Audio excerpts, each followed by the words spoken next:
okay? I was born in one country, raised in another. My father was born in another country. I was not his only child. He fathered several children with numerous women. I became very close to my mother, and as a result that my father showed no interest in me. My mother died at an early age from cancer.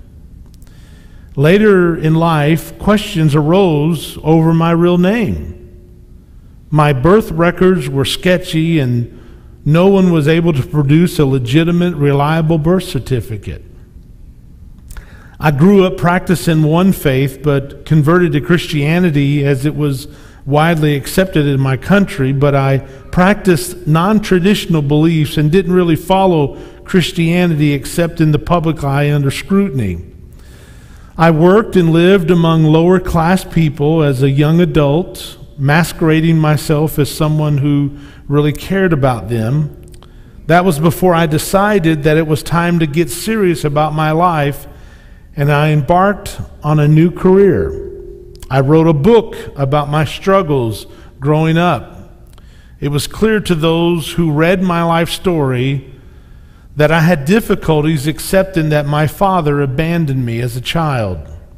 I became active in local politics in my 30s, and then with help behind the scenes, I literally burst onto the scene as a candidate for the national office in my 40s.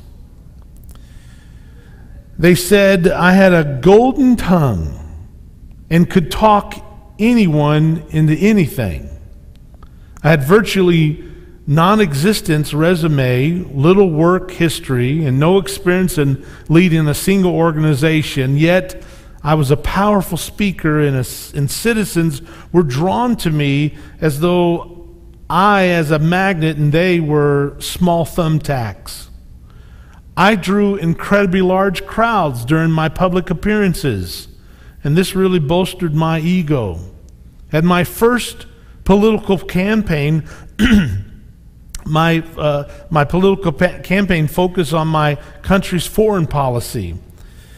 I was very critical of my country in the last war and seized every opportunity to bash my country. But what launched my rise to national prominence were my views on the country's economy. I pretended to have a really good plan on how we could do better and how each and every poor person could be fed and housed. I knew which group was responsible for getting us into this mess. I felt it was the free market, banks, and corporations. So I decided to start making citizens despise and envy others who were really wealthy, and my plan became readily received. I called my plan a people's campaign, and that sounded very good to all people. I became the surprise candidate because I emerged from outside the traditional path of politics and was able to gain widespread popular support very quickly. I knew that if I presented my plan by merely offering the people hope, together we could change our country and even the world. So I started to make my speeches sound like they were on behalf of the downtrodden, poor, and ignorant to include persecuted minorities like the Jews. My true views were not widely known, and I needed to keep them unknown until after I became my nation's leader. I had to carefully guard reality, as anybody could have easily found out what I really believed if they had simply read my writings and examined the people I associated with. I'm glad they didn't. And then I became the most powerful man in the world, and the world learned the truth.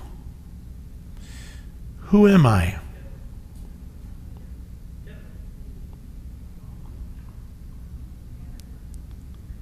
Okay, I'm hearing Hitler, I'm hearing Obama, and I'm hearing the Antichrist. I'm talking about Adolf Hitler. And it's funny because 90% of people thought it was Obama.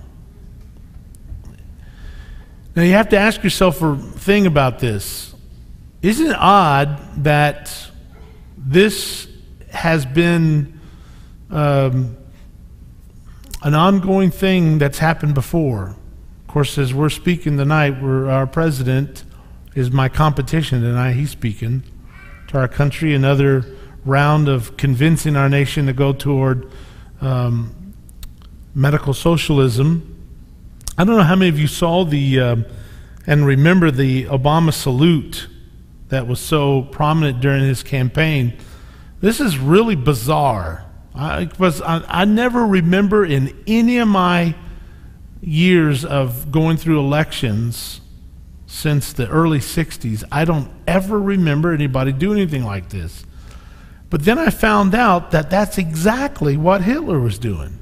He actually even used that same symbol. You have to ask yourself, isn't it kind of bizarre? And yet when we were with you guys these last 3 weeks, we talked about this passage from Ecclesiastes that says, the thing that hath been, it is that which shall be, and that which is done is that which shall be done. And there's no new thing under the sun. It's almost as if history keeps repeating itself until somebody finally learns the lesson. And I'm glad somebody said somewhere about the Antichrist, because really, ultimately, this is what's going to happen. And we've tried to make this clear, and maybe some have not heard me say this, but Obama is not the Antichrist, folks. He is just one of many leaders who have an agenda, but believe it or not, the man that will show up, he will make Obama's reception seem like nothing in comparison. He will have an amazing, amazing appeal over people.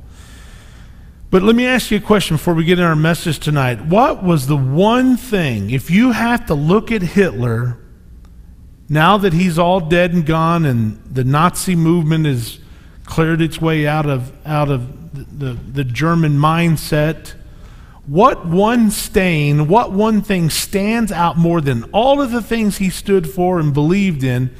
What seemed to be the underlining force that was his agenda? What was it in him that just kept him doing some very bizarre things? And I think one of the outstanding features was his detestment of the Jewish people. And the reason why I'm saying that is because tonight I want to tell you what I consider to be the absolute most important physical evidence of fulfilled prophecy and the fulfilling of Bible prophecy you can ever see. I know all of us want to talk a lot about the barcode and the injectable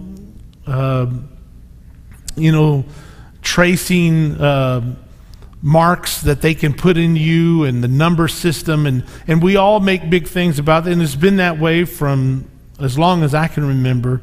But literally, saints, one of the absolute most important things that you need to be aware of is what is going on with Israel. That is the fine-tuned focal point of all prophecy. Literally, prophecy is not about the Antichrist. It is not even about America or the EU or Babylon or all those other things. The focal issue is the nation of Israel. And everything that stems around that has to do how they're going to treat the nation of Israel. So with that in mind tonight, I want to start into this. And I want to start and share some stuff that I would have to say I would consider, if there was one outstanding message, it would have to be this that I would want to leave with you on this topic as we close this out this last Wednesday on the subject of Bible prophecy. Obviously, we'll talk next week about revival in this, but let me share with you from Romans chapter 11. I say then, hath God cast away his people? Now this is Paul talking about the Jews.